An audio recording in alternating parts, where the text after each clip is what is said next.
सतगुरु कबीर भगवान की जय। तो ये कबीर भगवान ही पूर्ण ब्रह्म परमेश्वर हैं। कहते हैं ये सतपुरुष हैं, अविनाशी राम हैं।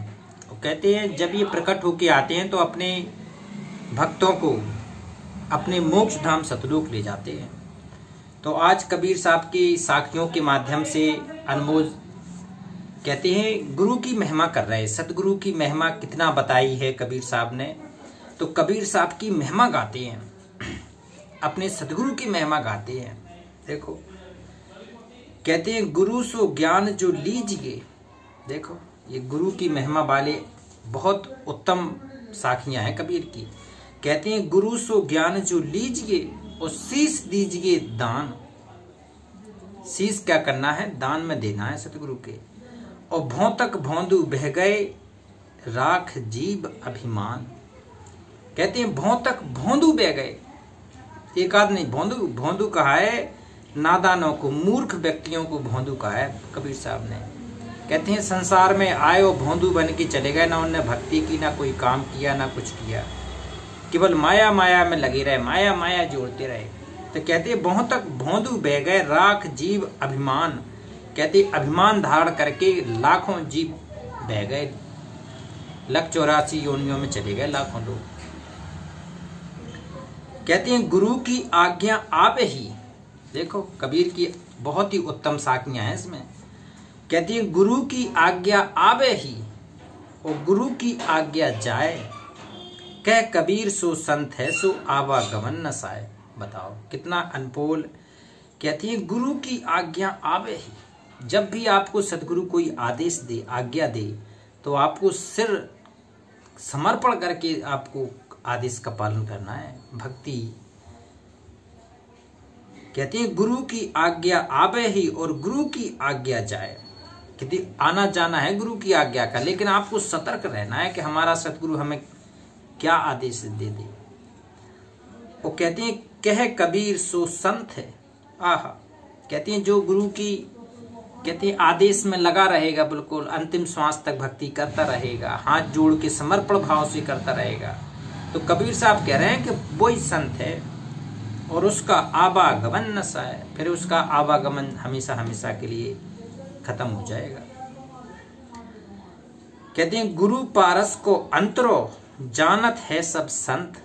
आह वह लोहा कंचन करे ये कर लिए महंत।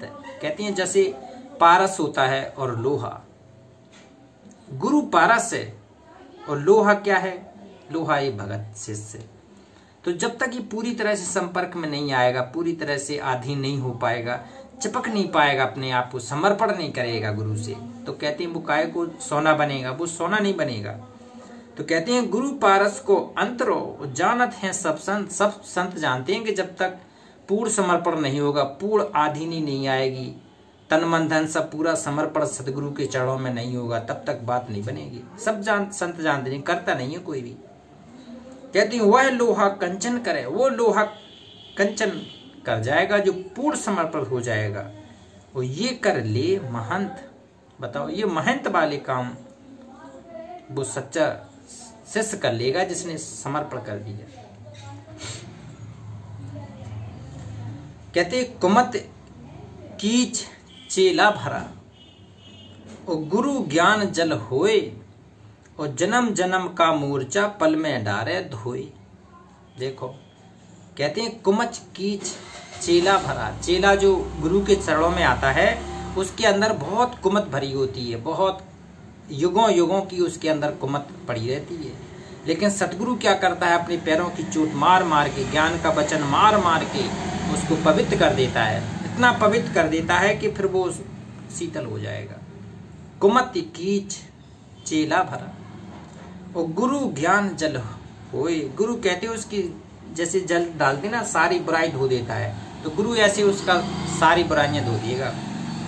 और जन्म जन्म का मोर्चा है, तो युगों युगों का जंग पड़ा है उसके जीवन में, कर्म का ऐसा जाल पड़ा है उसके जीवन में कि पल में डारे धोए। कहते हैं जैसे ही सतगुरु अपनी शरण में लेगा, उसको मंत्र देगा, तो जैसे ही वो मंत्र धारण करेगा तो युगों युगों की वासना, युगों युगों के संस्कार पल में बिल्कुल क्रॉस कर देगा। वो है सच्चा सतगुरु। कहते हैं गुरु कुमार शिष्य कुंभ है। गुरु को किसकी सहायता दी है? कुम्हार की। गुरु कुमार और शिष्य कुंभ है। और गड़ी गड़ी काड़े खोट, गड़ी गड़ी काड़े खोट, खोट बिल्कुल निकालता रहेगा ये। और अंदर हाथ सहारा दे और पीछे से मारे चोट। जो घड़ा बनाती हो कभी अगर कुम्हार को देखा हो तो नीचे हाथ रहता है, ऊपर से थप थप थप करता रहता है वो। तो अगर गुरु आप है, सच्चा है, पूरा है, समर्थ है, तो कहते हैं अंदर से सहारा देगा वो अपने घड़े रूपी शिष्य को, और बाहर से चोट मारेगा। चोट भी उतनी ही मारेगा जितनी वो सहन कर सके, ज्यादा नहीं मार सकता है। उसको पता है कि कौन शिष्य कितनी सहन कर सकता है, कौन भगत कितनी चोट सहन कर सकता है। ये गुरु सब जानता है। गुरु सारी चीजें जानता है बिल्कुल। कहते हैं गुरु समान दाता नहीं, कोई नहीं है गुरु के समान देने वाला। और याचक शिष्य समान। शिष्य क्या है? एक याचक है, मांगने वाला है, और गुरु देने वाला है। देने वाला भगवान बड़ा होता है, ये गुरु भगवान बड़ा है। और 3 लोक की संपदा, कहते हैं स्वर्ग लोक, पाताल लोक और पृथ्वी लोक, और 100 गुरु दीनी दान। जब ये समर्पण भाव से भक्ति करता है तो सदगुरु उसके 3 लोक की संपदा दान कर देते हैं। इतना दानी है ये भगवान कबीर साहब। तो कहते हैं उससे बड़ा कोई दान ही नहीं है। कहते हैं जो गुरु बसे बनारसी, जो अगर कोई गुरु बनारस में बस रहा है, और शीश समुंदर तीर, और एक बलक बिखरे नहीं जो गुण होए शरीर। कहते हैं अगर गुरु आपके वाराणसी में निवास करते, कहते हैं अगर उस शीश समुंदर तीर, उस शिष्य क्या है? समुंदर के निकट हो, मतलब दोनों में बहुत दूरी हो, बिल्कुल करीब ना हो, पास ना हो, तब कैसे अधीन अपने सतगुरु के चरणों में रहना होता है वो बता रहे। कहते गुरु को जो गुरु बसे बनारसी और शिष्य समुंदर तीर, एक पलक बिखरे नहीं, एक पलक बिसरे नहीं अपने सतगुरु को। पल पल याद करे कि हे मेरे सतगुरु आप अपने चरणों में बुला लो, हे सतगुरु आप मुझे पास बुला लो, हे सतगुरु आपकी शरण में आके आपकी सेवा का मौका दो मालिक। ऐसे भाव आपके होना चाहिए। कहते एक पलक बिखरे नहीं जो गुण होए शरीर, ऐसा भगत के अंदर वो शरीर में गुण होना चाहिए। कबीर साहब बता रहे तब वो बात बनेगी। कहते हैं गुरु को सिर पर राखिए। सतगुरु को,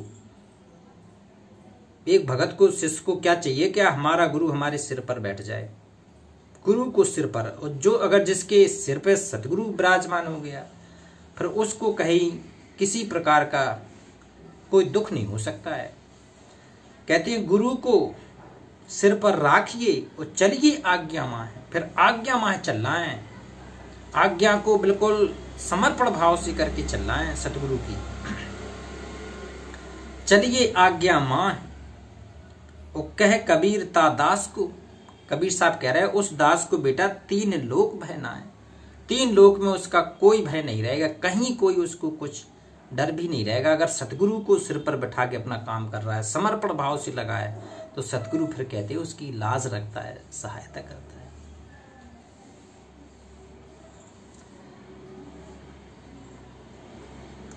कहते हैं गुरु सो प्रीत निभाइए, सतगुरु से प्रीत निभाइए।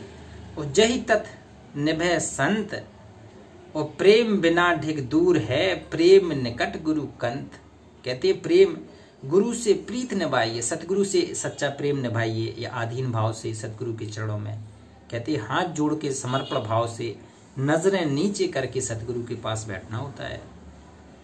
गुरु सो प्रीत निभाइए उज्जही तथ निभय संत, और प्रेम बिना ढिग दूर है। कहते हैं बेटा प्रेम के बिना दूर है ना, प्रेम बिना पावे नहीं। ये सतगुरु प्रेम का ही भूखा होता है, धन दौलत का भूखा तो होता नहीं है। और प्रेम निकट गुरु कंत, जिसके पास प्रेम है तो वो सतगुरु उसके निकट है, पास में।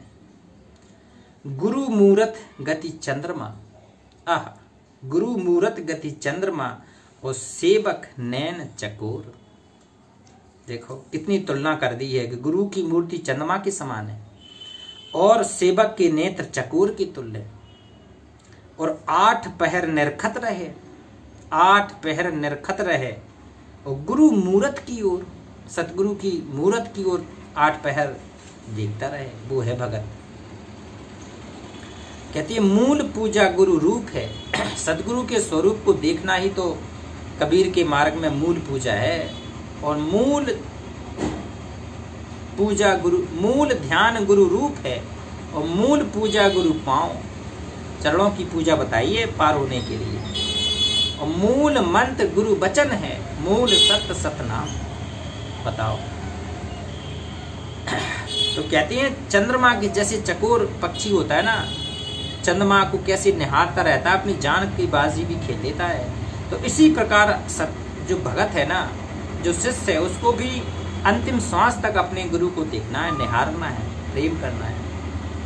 और 8 पहर निरखत रहे, सोना भी नहीं है, 8 पहर देखता रहे कि मेरा सतगुरु। कहते हैं 8 पहर निरखत रहे गुरु मूरत की ओर, ये है समर्पण। कहते हैं गुरु मूरत आगे खड़ी। ये कबीर साहब की अनमोल साखियां हैं, ये बहुत गहरी हैं, इसमें बहुत अनमोल है। गुरु मूरत आगे खड़ी, और द्वितीय भेद कछु नाय, और उन्हीं के प्रणाम करी, और सकल तिमर मिट जाए। कहती है अगर गुरु की मूर्ति आगे खड़ी है तो बिल्कुल भगत को चाहिए कि हाथ जोड़ के आधीन भाव से सिर झुका के खड़ा ही रहे।